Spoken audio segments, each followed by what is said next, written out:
Olá, queridos discípulos, príncipes e princesas, líderes abençoados, multiplicadores, conquistadores de multidão. Estamos aí na terceira mensagem, terceira semana desta série nova de mensagens, falando sobre a necessidade da transparência na relação interpessoal. Precisamos andar na luz como Jesus andava na luz. E o texto que estamos usando, então, quero lembrar você, capítulo 1 da primeira epístola universal do apóstolo João, versículo 7, que diz: se andarmos na luz, como ele na luz está, temos comunhão uns com os outros. E o sangue de Jesus Cristo, seu Filho, nos purifica de todo pecado. Mas a tônica aqui, se estivermos na luz, nós temos comunhão com os outros. Isso quer dizer, se formos sinceros, se formos transparentes, a graça de Deus vai estar sobre nós.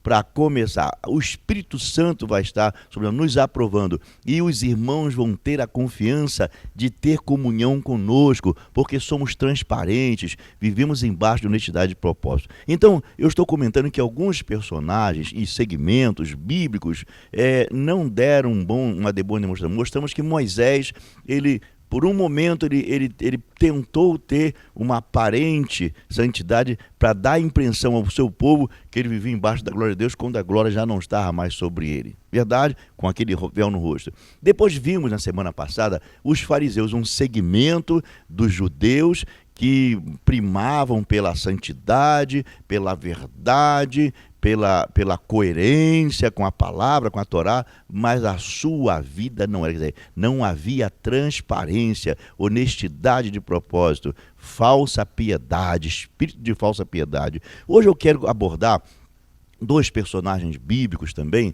que de fato eles brincaram com isso, dois sacerdotes, Ofni e Finéias, os filhos do sacerdote Eli. Eles não podiam ser contestados, eles trabalhavam no altar, serviam ao Senhor, mas eles não tinham compromisso, na verdade, com a santidade. E era pior, porque por serem sacerdotes, não havia uma sanção, uma cobrança sobre eles. Eles zombavam de Deus, eles profanavam o altar, eles brincavam com as coisas de Deus, eles mexiam, eles comiam as ofertas do altar, eles mexiam, profanavam até a santidade de Deus por causa da vida dupla que eles tinham. Eles tinham uma postura no templo, eles tinham uma forma de agir diante do povo, mas o dia a dia deles era um fracasso, era uma decepção, não tinham temor de Deus, eles profanavam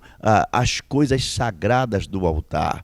Por causa dessa vida desajustada, que já não tinha muito conceito perante a opinião pública, eles usavam os símbolos sagrados quando não tinham, na verdade, condição moral nem de santidade para fazer isso. Eles levavam a arca do Senhor, que era um símbolo sagrado. Eles se envolveram na guerra com os filisteus, carregando a arca, achando que o Senhor estava com eles, mas não estava, porque não havia uma vida de santidade. Deus não se coaduna, não se envolve, não comunga com quem não vive na santidade. Por isso que a nossa postura tem que ser transparente e verdadeira, vida de piedade, de santidade, sem a qual ninguém verá o Senhor. Esses dois sacerdotes, filhos do sacerdote Eli, eles não tinham nenhum compromisso com a santidade, nem com a verdade, nem com a piedade, embora tinha um manto aparente de santidade,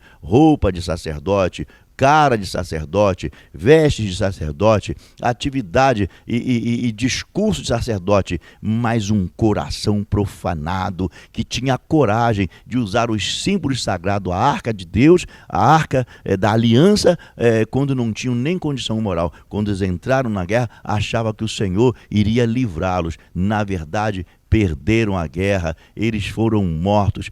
O povo perderam mais de 30 mil homens nessa guerra por causa da vida profanada desses dois sacerdotes que não tinham vida de santidade. E quando eles perderam a guerra, até o seu pai teve problema, também foi derrotado, porque a profanação entrou no altar. O relacionamento interpessoal foi prejudicado. Queridos, Precisamos ser transparentes. Olha o exemplo de Ofni e Finéias. Eram sacerdotes, aparentemente homens que deveriam viver uma vida de santidade. É o que tem acontecido com muitos líderes de célula, líderes de rede, às vezes até obreiros, pastores, discípulos. Vocês são membros da igreja que não ganham, não multiplicam, não crescem, porque não tem uma vida verdadeiramente de transparência e santidade. Tem apenas um espírito de falsa piedade. Quem está convivendo conosco percebe, porque o nosso discurso passa a ser um e a nossa vida passa a ser outra. Pense sobre isso, querido. Tire a máscara da falsa piedade, da falsa santidade e vamos viver na transparência diante do Senhor. Eu quero orar por você. Feche os teus olhos. Pai, no nome de Jesus, é com temor e tremor que nós estamos em Tua presença. Eu quero te apresentar os nossos líderes, os nossos queridos discípulos, Senhor, que tem sido uma bênção, conquistadores, multiplicadores de multidão. Eu te peço que uma unção do Teu Espírito venha sobre ele e que todo espírito de falsa piedade, de falsa santidade, santidade estereotipada, seja removida do coração deles, que eles possam andar na luz, como Tu estás na luz, para que nós possamos ter uma comunhão franca e aberta, em nome de Jesus. Amém